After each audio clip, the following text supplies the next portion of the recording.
몬스터버스.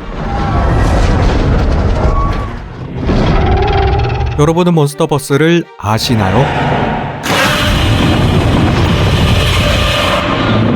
물론 잘 아는 분들도 계실 테지만 아마 처음 들어보는 분들도 많으실 테죠. 하지만 몬스터버스는 잘 모르셔도 고지라나 킹콩은 많이 들어보셨을 겁니다.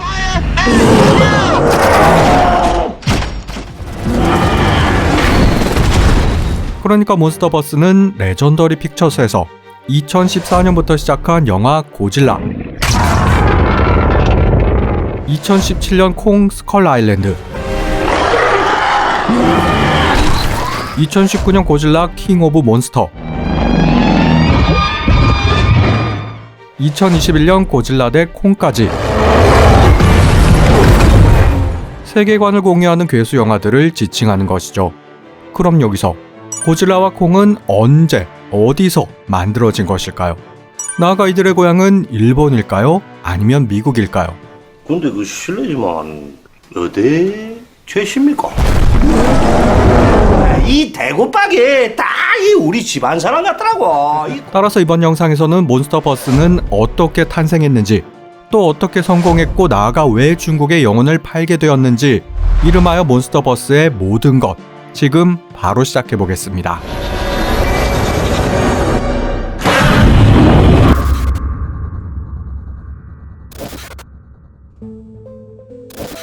먼저 킹콩은 1912년 발표된 코난 도일의 SF 소설 잃어버린 세계를 영화로 만든 동명의 작품이 1925년에 있었고, 이를 다시 헐리우드에서 1933년 킹콩이란 이름으로 리메이크하며 탄생하였죠.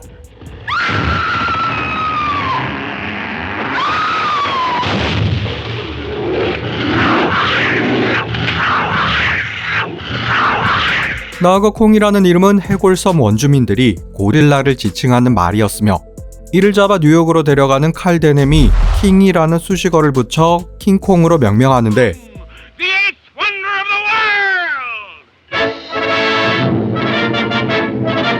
그러니까 직역하면 왕고릴라라는 뜻입니다. 그리고 고지라는 일본의 유명 영화사 도호에서 1954년 제작한 영화가 기원으로, 다만 초대 고지라는 인간들을 공격하고 나아가 도시까지 습격한다는 설정이었지만,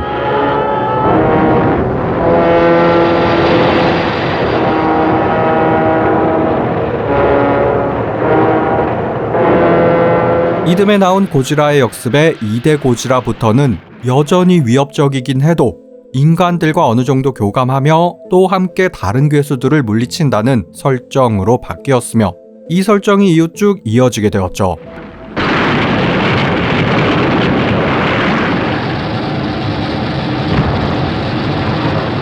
또 고지라라는 이름은 영어 고릴라와 일본어로 고래를 뜻하는 쿠지라의 합성이라거나, 당시 회사 직원의 이름을 본땄다거나 하는 등 몇 가지 썰이 있으나 그 정확한 기원은 알 수 없고, 나아가 미국으로 수출할 때 도호에서 직접 갓질라로 변경하는데, 이 역시 정확한 이유는 현재 아무도 모른다 합니다.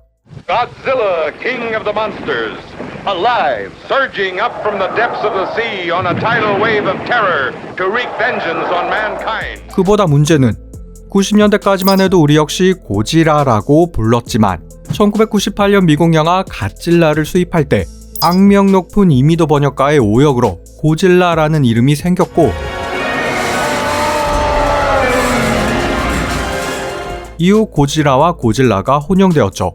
물론 채널 내 투표 결과 이런 사실을 알고 있는 영화 팬들도 많지만 반대로 모르는 분들도 많고, 또 이제는 고질라가 마치 공식 명칭처럼 굳어져 버렸습니다.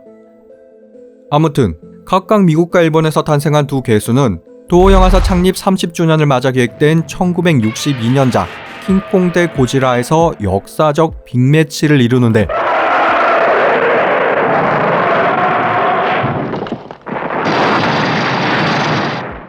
그러니까 동서양을 대표하는 괴수들이 맞짱을 뜨면 누가 이길까 하는 세기의 궁금증이 영화로 실현된 것이었죠. 여담으로 62년작에서 킹콩이 고지라 입속에 나무를 쑤셔 넣는 귀염뽀짝한 싸움 장면이 연출. 2021년작에서 이를 오마주해 비슷한 장면이 만들어지기도 합니다. 이른바 팬서비스 차원의 오마주.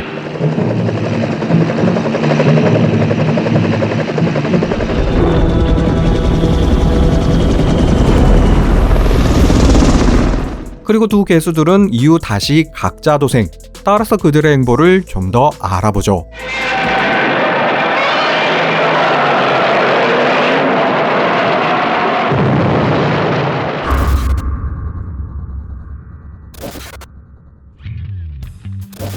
(1954년) 탄생한 고지라는 이후 영화로만 30편이 넘게 나왔고 거기에 TV 시리즈는 물론 애니, 만화까지 수많은 후속작들과 아류작들이 나왔으며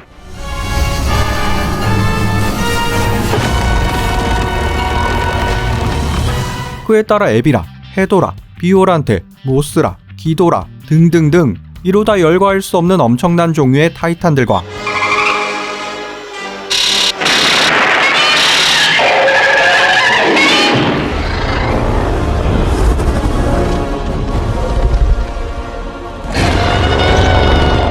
심지어 메카 고지라, 스페이스 고지라, 데스토로이아라는 변형 버전까지 등장.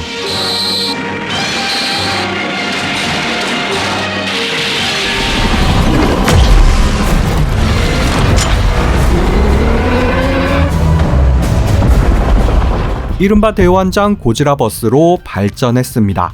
또 이게 일본 특유의 감성과 맞물린 탓인지 2016년작 신 고질라처럼 특이하다 못해 너무 괴랄한 감성으로 묘사.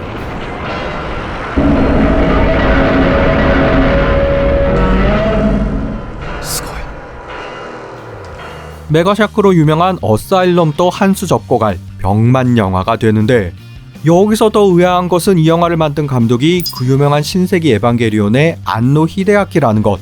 또 심지어 이 괴랄한 신 고질라가 2016년 일본 전체 흥행 2위였다는 것.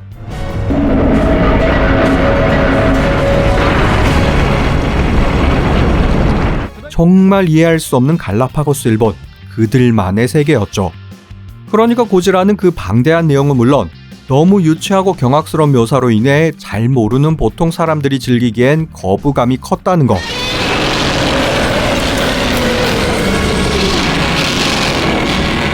그에 반해 킹콩은 33년 원작 이후 지금까지 영화는 총 8편만 제작되었으며 비록 1986년 킹콩2와 같은 괴작이 나오기도 했지만 반지의 제왕으로 성공한 피터 잭슨 감독의 2005년 리메이크작처럼 세기의 명작이 나오기도 했습니다.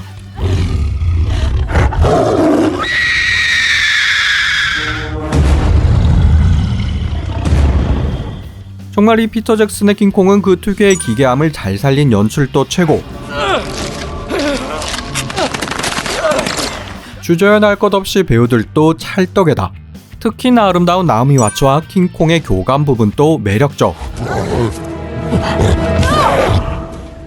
I said no!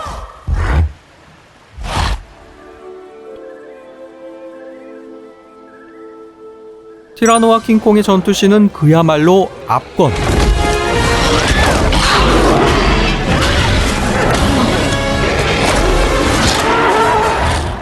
거기다 후반부의 빌딩씬과 그 최후의 감동도 너무나 잘 전달되었기에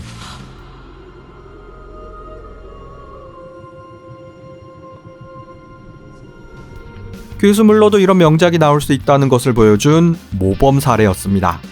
다만 아주 사소한 단점이 하나 있다면 초반 배경 설명과 극적 효과를 위해서였지만 킹콩이 나오기까지 1시간 10분이나 걸렸기에 이 부분을 지겨워한 관객들이 꽤 있었다는 것이죠. 물론 그래도 역사에 남을 명작. 그럼 이후에 나오는 몬스터버스는 이 킹콩의 비빌만한 작품성을 보였을까요? 아니면 그저 그런 오락성만 갖게 되었을까요? 지금부터는 이에 대한 이야기를 해보겠습니다.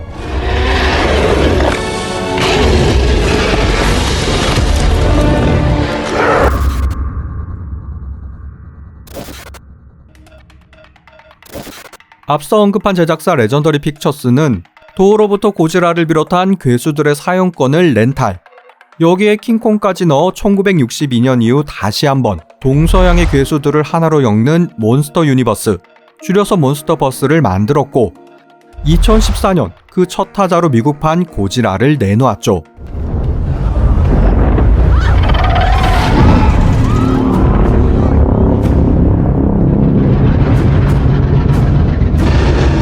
여담으로 1998년 트라이스타 픽처스에서 제작한 고질라와는 무관하며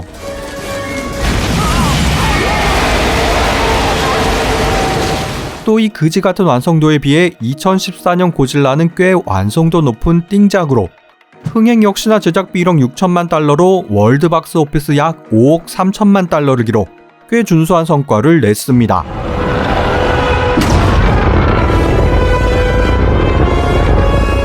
많은 우리나라에선 겨우 70만 관객으로 부진했고 또 고지라의 고향 일본에서도 3천만 달러 흥행에 그치며 미적지근 고지라. 헌데 중국에서 1억 달러를 크게 상회하는 초대박을 터뜨리는데 이게 당장은 좋았지만 결과적으로 제작사에 치명적인 독이 되고 말죠.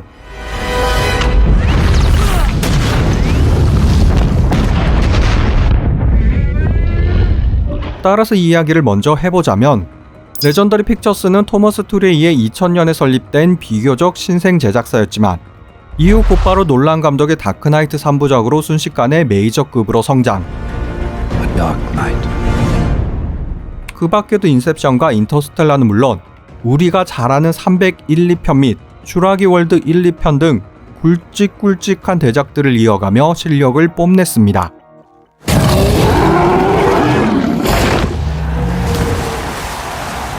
또한 이 창업자이자 CEO 토머스 툴은 괴수 판타지물 강성 덕후로 거대 로봇 괴수물 퍼시픽님과 이 고질라의 직접 제작자로 참여.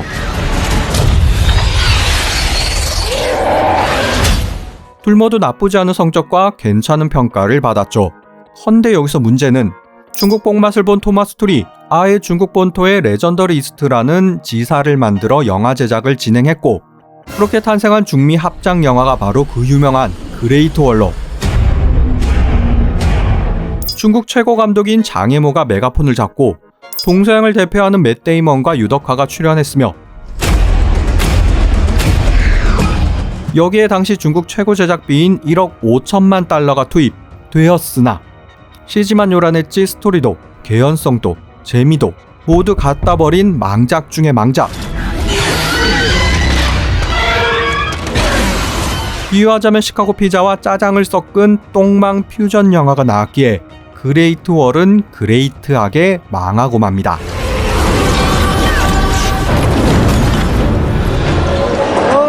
이 시부를 이게 뭔 일이래?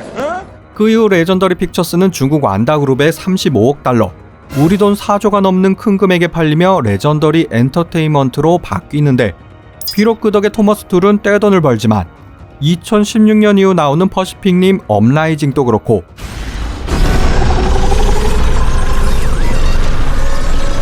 몬스터버스 시리즈도 그렇고 몽땅 중국이 묻으며 그저 그런 영화들로 태보. 그럼 이 이야기를 하기 앞서 먼저 2014년 고질라의 작품성을 이야기해보죠.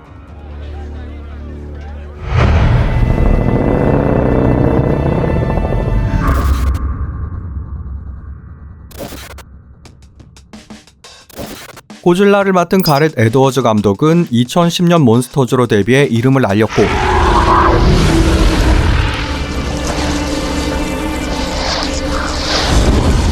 또 고질라 이후 2016년 로그원 스타워즈 스토리를 맡아 10억 달러 이상의 흥행을 기록함은 물론 All is as the Force wills it.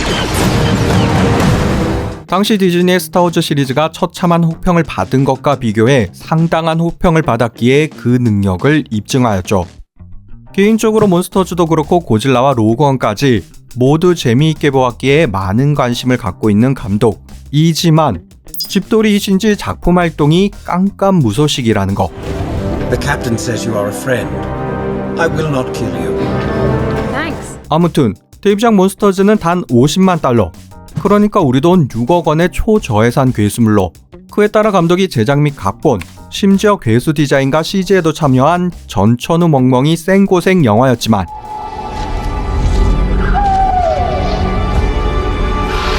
그런 만큼 완성도는 높았고, 따라서 각종 영화제에 초청되거나 죽기 전에 꼭 봐야 할 영화 1001편에도 드는 등 작품성을 인정받았죠.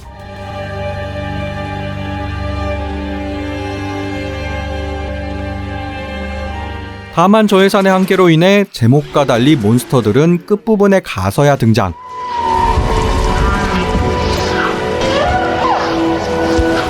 그래서 인간 주인공 두 사람의 서사가 더욱 조명되었고, 이 부분이 재미있기도 또 주요한 전략으로도 작용하는데 이는 그대로 고질라에 적용되었죠.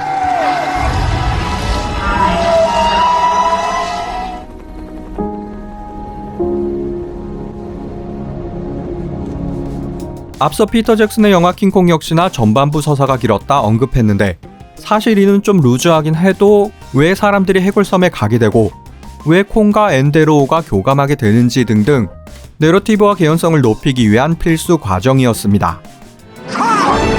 The eighth wonder of the world!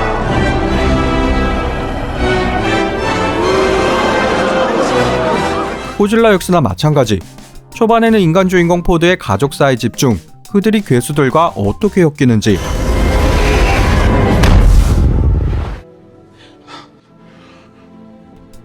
왜 아버지 조셉이 그렇게 괴수에 집착하고 왜 아들은 그걸 이해하지 못하는지 자세히 보여주었으며, 따라서 아버지의 죽음 이후 무토에게 적대감을 갖게 된다는 전개로 자연스레 이어졌죠.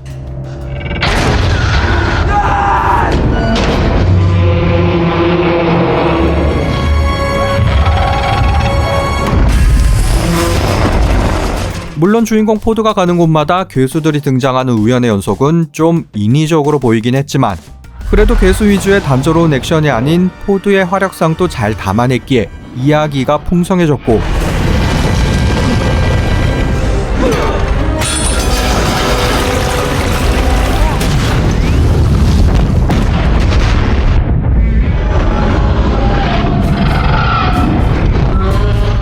거기다 역경을 이겨내고 가족과 재회한다는 해피엔딩까지 보여주며 나름의 감동까지 챙겼기에 정말 괜찮았습니다.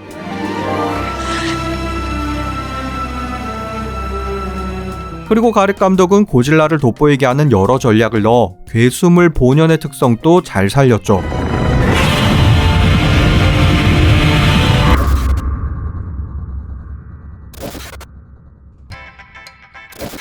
가렛 감독의 고질라 연출 전략, 그 첫 번째는 바로 고질라 보여주지 않기.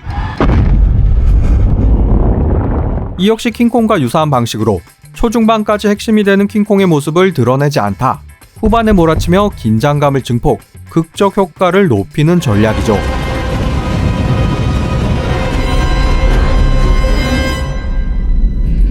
또 이는 꽤나 고전적인 것으로 그 유명한 조스가 원조격이며,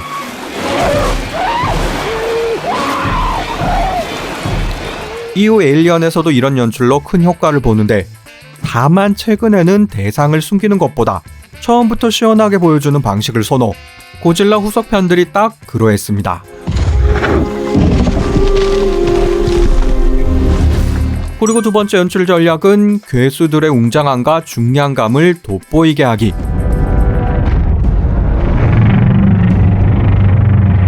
이는 퍼시피님에서도 주요했던 전략으로 아래에서 위를 올려다보는 시점으로 인간들을 마치 개미로 느껴지듯 묘사, 피사체를 더욱 부각시키는 방식이죠.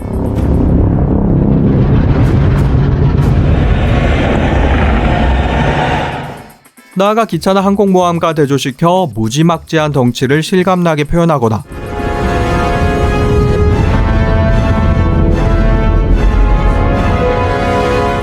또 일부러 움직임을 느릿느릿하게 만들어 중량감이 느껴지게 하는 등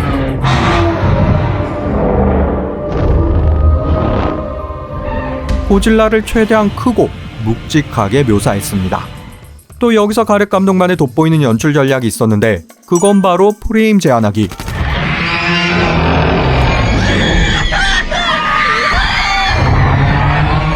감독은 괴수들을 보여줄 때 차량이나 빌딩 안에서 보는 방식을 채택, 의도적으로 시야를 제한하는 연출을 많이 사용했고, 더 나아가 마스크를 쓰는 상황을 만들고 또 이를 통해 프레임을 제한하였죠.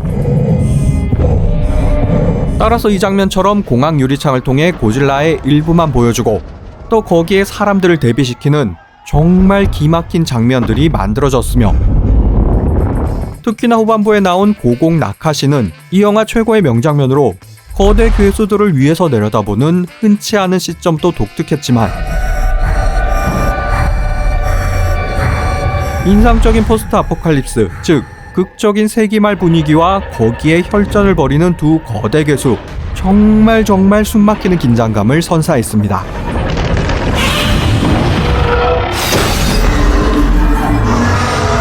거기에 절제된 배경음과 대비되는 고질라의 강력한 포효 등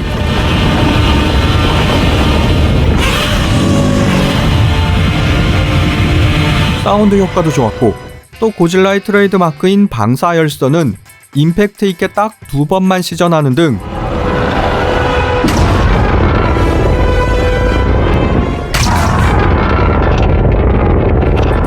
인간 주인공의 서사와 함께 고질라를 극적으로 잘 표현, 강렬한 인상을 남긴 영화였죠.